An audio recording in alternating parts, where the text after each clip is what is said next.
I'm Ivan from Hammer and Heat, and in this video I'm going to be building a brand new welding table. Over the past few years I've managed with this old timber workbench, but I'm getting a bit sick of all the little problems it has. Half the time I forget that it's non-conductive, and when I finally do get an arc going, the bench catches alight. So, to avoid any future fires, I went on the hunt for a new welding table. But after seeing some prices online, I very quickly decided to build my own. There's a few different ways to build a welding table. A quick and easy way is to just buy a big thick steel plate and weld some legs on the bottom. The only problem with this is that you can't clamp anything in the middle of the workbench, and the steel plate tends to not be very flat. To solve these two problems, you can weld up a flat frame to support the steel plate, and you can drill holes all across the welding table to provide clamping points for fixture clamps. Although you would end up with a very flat and accurate welding table, it would also be a very time-consuming process to drill all the fixture holes, and it's also not exactly easy to transport big heavy steel plate. So, my idea was to use 100 by 10mm flat bar for the workbench top. This means that I'll be able to easily transport my steel, and if I leave a gap in between each flat bar, I'll also be able to clamp things in the middle of my welding table. But flat bar doesn't just float in the air. So, to give it some support and to keep it flat, I'm welding up a frame out of some 50 by 50 square tube.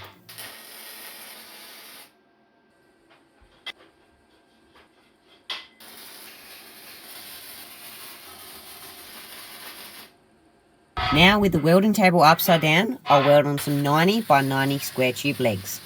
A common mistake people make when building workbenches is not giving enough attention to the legs and the strength of the table they're building. The last thing I want is to spend all this effort just to end up with another wobbly, rickety workbench. So, to ensure this table will be nice and sturdy, I'm adding lots of bracing to the bottom of the legs to prevent them from moving around. With the legs all done, I can flip it over, which does take a little bit of effort. I can then add some more supports between the top frame and the bottom bracing. With the workbench flipped onto its legs, I noticed it wasn't very level, and it was also rocking around a bit on my uneven shed floor. To fix this problem, I'll fabricate some levelling feet for each workbench leg. My idea is to use threaded rod that will screw in or out of the leg. This means I can adjust each leg to be a different height, which will prevent rocking and ensure the workbench stays level. Each one of the workbench feet will require two different parts. One will cap off the end of the hollow leg and provide a point for the threaded rod to screw into. The other will have a flat base with a piece of threaded rod welded to the centre. This will screw into the cap and allow me to adjust the height of each leg.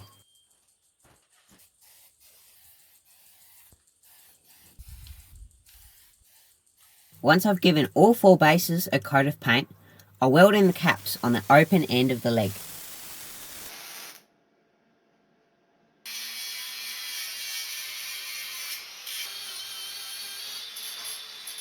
Before I screw in the bases, I need to paint the underside of the welding table. But before I can even start painting, I need to prime the areas I welded with a bit of penetrol.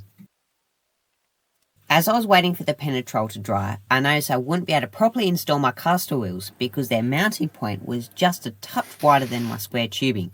So, to give me something to fix into, I grabbed a bit of 10mm bar and welded it on.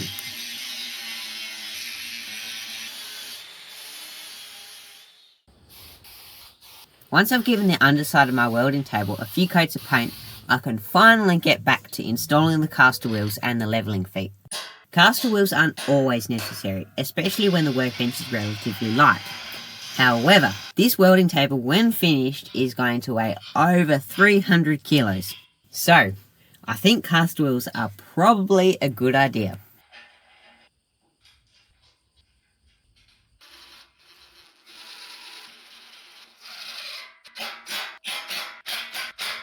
Now I'll screw in all the levelling feet bases and adjust them all to roughly the same height. I'm also adding a nut that will lock against the end cap. This will prevent the feet from spinning around or becoming wobbly. After one last coat of paint, I can start working on the workbench top. Like I said earlier, I'm going to be using a 100 by 10mm flat bar for the top of my welding table. So I'll get stuck straight into cutting 13 lengths on my brand new Evolution chop saw. If you haven't yet watched the short where I test and review this saw, I'll leave a link in the description. Instead of welding the flat bar straight onto the welding table frame, I'm actually going to use a different method to secure the flat bar on top. Welding creates heat distortion, which would cause the flat bar to warp and twist. With a welding table, it is best to keep it as flat as possible, so a warped top would be a big problem. To avoid a battle with heat distortion, I'm going to bolt all the flat bar on with some countersunk machine screws. It will take a bit of extra time to do all the drilling, countersinking and tapping required to bolt these flat bar in, but it will all be worth it in the end, well, as long as it turns out flat.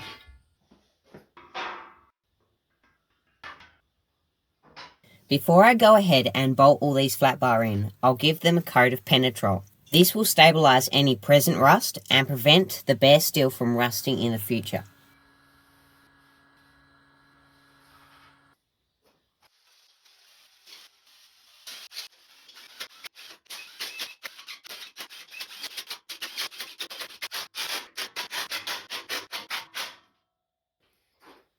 I'll also install some more flat bar on the sides of the workbench top. I think this makes the whole workbench look a bit more professional and will also give me another place for me to clamp things to.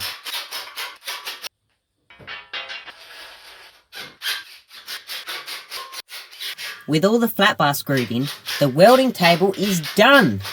All that's left to do is adjust the levelling feet and make sure everything is level and flat. This new welding table is absolutely amazing. I can clamp my workpiece wherever I want, just using F-clamps. It's also electrically conductive, so I don't even have to think twice about how I'm going to start an arc. It was a big project, but I really enjoyed the process and I can't wait to use it in future videos.